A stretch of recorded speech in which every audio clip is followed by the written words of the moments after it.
예수께서 다시 바닷가에 나가심에 큰 무리가 나왔거늘 예수께서 그들을 가르치시니라.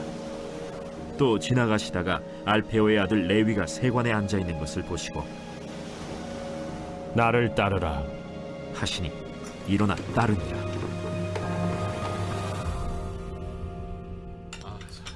그의 집에 앉아 잡수실 때에 많은 세리와 죄인들이 예수와 그의 제자들과 함께 앉았으니 이는 그러한 사람들이 많이 있어서 예수를 따름이러라. 바리새인의 서기관들이 예수께서 죄인 및 세리들과 함께 잡수시는 것을 보고 그의 제자들에게 어찌하여 세리 및 죄인들과 함께 먹는가? 예수께서 들으시고 그들에게 이르시되 건강한 자에게는 의사가 쓸데없고 병든 자에게라야 쓸데있느니라. 나는 의인을 부르러 온 것이 아니요 죄인을 부르러 왔노라. 요한의 제자들과 바리새인들이 금식하고 있는지라 사람들이 예수께 와서 말하되 요한의 제자들과 바리새인의 제자들은 금식하는데 어찌하여 당신의 제자들은 금식하지 아니하나이까? 혼인집 손님들이 신랑과 함께 있을 때 금식할 수 있느냐? 신랑과 함께 있을 동안에는 금식할 수 없느니라. 그러나 신랑을 빼앗길 날이 이르리니 그날에는 금식할 것이니라. 생배 조각을 낡은 옷에 붙이는 자가 없나니 만일 그렇게 하면 기운 새 것이 낡은 그것을 당기어 헤어짐이 더하게 되느니라. 새 포도주를 낡은 가죽 부대에 넣는 자가 없나니 만일 그렇게 하면 새 포도주가 부대를 터뜨려 포도주와 부대를 버리게 되리라. 오직 새 포도주는 새 부대에 넣느니라. 주님을 사랑하는 마음으로 말씀의 자리에 나오신 여러분을 주님의 이름으로 축복합니다. 예수님의 기적 같은 치유 사역이 일어나자 예수님의 말씀을 듣기 위해 많은 사람들이 모여듭니다. 그들에게 말씀을 전하기 위해서 선택된 자리가 바닷가죠. 바닷가는 바다 종사자가 쉽게 올 수 있는 장소이고 해변가에는 사람들이 모이기에 넓은 장소로 적합해 보입니다. 하지만 말씀 속에서 바닷가는 부르심의 장소로 등장하죠. 오늘 말씀에서도 예수님은 알페오의 아들 레위를 바닷가에서 부르시죠. 레위의 직업은 세관입니다. 분봉왕 헤롯을 위해 관세를 걷는 세리로 로마를 위해 일하는 자죠. 그런 당시 이스라엘 사람들에게 있어서 세리는 부정한 자이며 죄인으로 인식되는 직업을 가지고 있습니다. 그런 부정한 죄인을 지금 예수님이 부르셨고 레위는 바로 그 부르심에 응답을 합니다. 레위는 예수님을 자신의 집으로 초대해 식사를 대접합니다. 15절을 보세요. 그의 집에 앉아 잡수실 때 많은 세리와 죄인들이 예수와 그의 제자들과 함께 앉았으니 이는 그러한 사람들이 많이 있어서 예수를 따름이러라. 레위가 초대한 식사 자리에는 많은 사람들이 있었는데 대부분 세리이며 죄인들이었습니다. 이러한 장소에 참석한 예수님을 바리새인들과 서기관들은 이해하기 어려웠죠. 놀라운 기적을 일으키고 병자를 고치고 하늘의 권세가 담긴 말씀을 전하는 자가 어찌 죄인들이나 세리와 같은 이들과 어울려 식사를 하고 친구가 되려 하는지 바리새인과 서기관의 시각에서는 해석이 불가능했습니다. 이때 주님은 바리새인과 서기관들에게 말씀하십니다. 건강한 자에게는 의사가 쓸데없고 병든 자에게야 쓸데있느니라. 나는 의인을 부르러 온 것이 아니요 오직 죄인을 부르러 왔느니라. 지난 성탄절에 우리들은 예수님의 탄생을 축하하는 발표회를 했습니다. 각 교회나 모임들마다 정성껏 준비한 발표회를 통해 예수님의 오심을 축하했죠. 참 감사한 일입니다. 예수님이 이 땅에 오심을 기뻐하는 것은 마땅합니다. 하지만 이러한 성탄절 행사들이 매년 반복되면서 예수님이 이 땅에 태어나신 본래의 의미를 쉽게 잃어버립니다. 오늘 말씀처럼 예수님은 건강한 자가 아닌 병자에 대한 말씀을 하시면서 자신은 의인이 아닌 죄인을 위해 오셨다고 하시죠. 성탄의 참 의미는 죄인을 위해 오신 예수님이 되어야 합니다. 예수님이 주연, 죄인들이 조연이 되어야 해요. 하지만 우리들은 성탄의 본 의미를 살리지 못할 때가 많습니다. 예수님이 죄인을 위해 오신 것이 아니라 마치 의인을 위해 오신 것처럼 축하할 때가 있었어요. 여러분, 예수님은 영적으로 병든 자, 육신의 질병이 있는 자, 마음이 상한 자와 같은 죄인들을 위해서 오셨습니다. 그러기에 교회는 약자를 위해 존재해야 해요. 사회에서 소외되고 외면받은 자들 품는 곳이 되어야 하죠.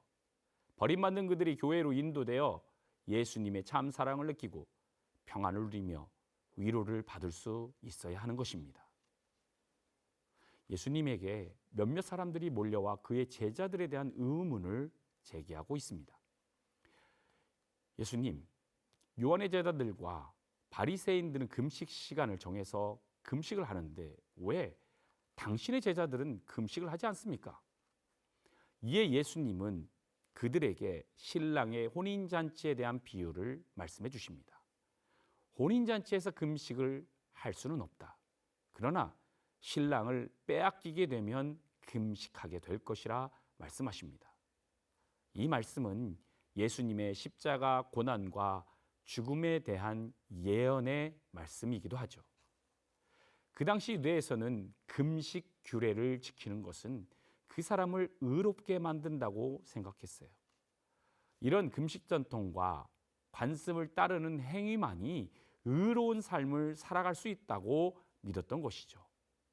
이러한 사상에 예수님은 정면으로 반박을 하고 계십니다. 행위를 통해서 의로워질 수 없으며 사람의 행위나 공로를 통해서 의로워질 수 없다고 말씀하십니다.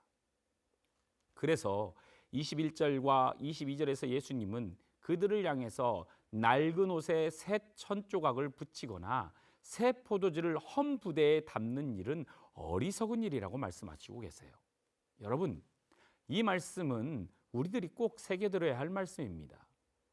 우리들이 신앙생활의 연수가 늘어날수록 자칫 그 사람이 만든 교회 전통과 규례가 하나님의 복음과 예수 그리스도의 사랑을 가로막을 수 있습니다.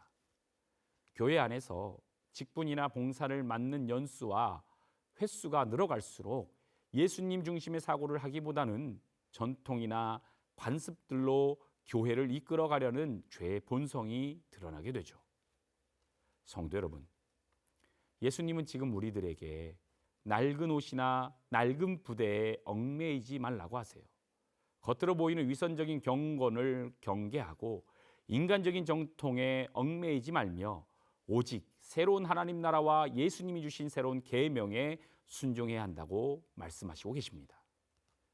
예수님은 우리를 향해서 율법의 완성과도 같은 새 계명을 주셨죠. 바로 하나님을 사랑하고 내 이웃을 내 몸과 같이 사랑하라 말씀하셨습니다. 앞의 말씀처럼 예수님은 우리들에게 몸소 실천을 보여주셨습니다. 약자와 소외된 자 그리고 죄인들과 친구가 되셨고 그들을 위해 일하셨죠. 그러기에 우리도 그들을 향해 나아가야 합니다. 그리고 그들을 두 팔 벌려 환대해 주어야 합니다. 조금만 우리 주변을 돌아보세요. 우리 주변에는 의인보다는 죄인들이 많습니다. 예수님을 알지 못하는 이들이 너무나도 많아요. 특별히 이주민들. 그들은 예수님을 알지 못할 뿐더러 한국 땅에서 힘겹게 살아가는 약한 자들 중에 약한 자들입니다. 그들은 예수님의 사랑이 전해지길 기다리고 있어요. 우리들이 단지 그들에게 다가가 손을 내밀기만 하면 돼요. 그들에게 예수님께 받은 사랑을 전해주기만 하면 됩니다. 그들에게 내가 체험한 복음을, 내가 받은 사랑을 전해주기만 하면 됩니다. 그러면 그들은 분명 예수님의 부르심에 응답한 레이처럼 여러분의 사랑의 부르심에 틀림없이 응답할 것입니다. 여러분을 따라서 예수님의 사랑이 있는 생명과 복음이 있는 말씀의 자리로 나올 것을 믿으시기 바랍니다. 기도하겠습니다. 우리를 사랑해 주시는 예수님, 나는 의인을 부르러 온 것이 아니요 죄인을 부르러 왔다 말씀하시면서 약하고 소외되며 아픈 이들을 위해 이 땅에 오셨음을 다시 깨닫게 해주셔서 감사합니다. 지금까지 나의 의와 전통 그리고 관습을 중요하다 여기며 살아왔고 그것을 의롭게 생각한 나를 용서해 주시옵소서. 주님이 주신 새 계명을 기억하며 새 술은 새 부대에 담도록 이전에 나의 의를 버리고 주님의 사랑만을 실천하는 참된 제자 되게 하여 주시옵소서. 우리에게 새 계명을 주신 예수 그리스도의 이름으로 기도드리옵나이다. 아멘.